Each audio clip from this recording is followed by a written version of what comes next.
Morning. It's beautiful to see all of you guys out today. Howdy. And we're in a North Point series, a three-part North Point series, and we started last week, and today is the second week. And it's a series that's different than we normally kind of things we look at. We generally try to keep as much politics out of our Sunday morning service as we can, but sometimes you can't avoid it. So what we're trying to do is to try to analyze our thinking and allowing us to be able to be more Christ-like. The goal is not to turn Republicans into Democrats or to turn Democrats into Republicans. The goal is to turn us into Christ followers who listen to what he says and allow him to be the leader and the ruler of our life. And in fact, at the end of our service, our plan is to sing the song First Again, because that's really what we want. We want to put Christ first. Last week, one of the questions that was asked was, will we put our faith filter in front of our political filter? And I would say that probably most people here, if you're a Christian following Christ, whether you're Republican or Democrat, you would say that you put your faith filter first. But one of the things I think that you will find out today is that many times we trick ourselves into thinking that we are putting our faith filter first, but really we're putting our political filter first and then lining up scriptures or lining up what people have said so that they support our ideas. So as we look at some of what the Bible has to say today, my hope is that we will say, Lord, I want what you want. That's my only goal. My goal is not to elect a specific candidate. My goal is to follow you and to participate in the political world in exactly the way that you want us to. And sometimes when we put our faith filter first, it puts space between us and our candidate, or space between us and our party. And we have to be okay with that. We want to follow Christ and make what he has to say number one.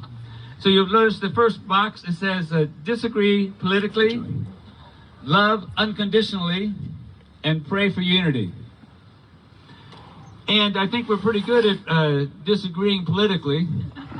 If you don't believe me, just check out Facebook. We got that part, we do that well. But what we want to do is we want to love unconditionally, regardless of where the other person is coming from. Why? Because that's what Christ called us to do. And then last week we looked at Jesus' prayer at the end, his prayer request, his main focus in the last speech with his disciples was he wanted his disciples to be one. And he prayed not only for his disciples, but he prayed for us here at Robinwood, that we would be one. Because when the church is together, when the church is unified, it's powerful. But when the church is fighting itself, it's a natural disaster.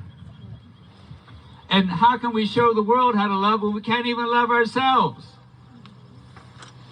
And love is never really tested until you have to love somebody who is different than you. And one of the things, as I said last week, that I love so much about Robinwood is that we come to a place where there's people who have different thoughts. You don't have to all think the same for the pastor to love you. Right? Right? It's because Christ gave us the instruction to love as he loved. And another thing I pointed out last week was the fact that Jesus' group of 12 was extremely diverse. He had some people who were zealots, two that were zealots, and their viewpoint was there was nothing good about Rome, we want to destroy it. And he also selected a Roman sympathizer in Matthew.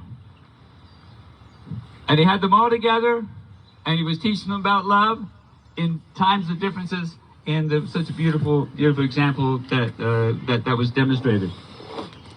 So there's two things that I basically want to talk about this morning, or two things I want us to learn. And the first is that there are things that naturally cause us to be on different sides of the issues. And so we want to explore those a little bit. But each one of us has come from a different background. Each one of us come from a different growing up, different experiences. And because of those different experiences, it naturally puts us on different sides of the issue. And the second thing is I want to show a shift in the paradigm whereby we make political assessments. And again, my plan is not to convert us to different parties, but my mind is to convert us to be better followers of Christ. And you will find that during this election cycle, the Democrats will try to put Jesus on their side, and the Republicans will try to put Jesus on their side. And there's two great quotes from two great Americans that I want to remind you of. The first one is from President Abraham Lincoln, and somebody came up to him in one of his conferences and said, is God on your side? And you would think because he was fighting against slavery, he would have said, yes, God's on our side, and we're going to beat him because God is on our side. But that's not what he said. Here's the exact quote. He says, "Sir, my concern is not whether God is on our side. My greatest concern is to be on God's side, for God is always right." And even in our best of times, the kings of men are made up of men and women who are not perfect. And being not perfect, they're not always going to agree with God's plan and God's purpose. The second quote I want to give you is from Tony Evans, and he made this statement more than 40 years ago. And I've heard in a meeting with Mark quoted it in Kairos. And here's what he said. He said, Jesus did not come to take sides. He came to take over. And when we relegate Jesus to a side, we make a huge mistake. Whether we're a Republican or a Democrat, our goal should always be to let him take over, let him lead, let him be the one that's in charge. And when we try to be in charge ourselves, we will often get ourselves into trouble and lead ourselves down the wrong path. So the first thing, we're going to look at the new paradigm basis, which is the law of Christ. And I'm going to ask Willa to go ahead and read 1 Corinthians 7:19 for us. Though I am free and belong to no one, I have made myself a slave to everyone, to win as many as possible. So notice Paul is living in a time when there's slavery everywhere. And he's saying he made himself a slave for a purpose, and that was to win as many as possible. And this reflects back on what we were talking about last week. So one purpose, and that purpose is to bring people to Christ, to get them introduced to Christ, and to help them to be able to learn to follow him. And that is what Paul is saying. He says, I got one desire, that I might be able to win people to Christ. And so that took precedence over all the other things that were going on in his life. And it's helpful for us to have that same mindset. My goal is to win people to Christ, not to win people to my political party, not to put people down based upon where they are, but my goal is to win them to Christ and let Christ change their hearts, because I cannot. Read the 20 verse 21 too.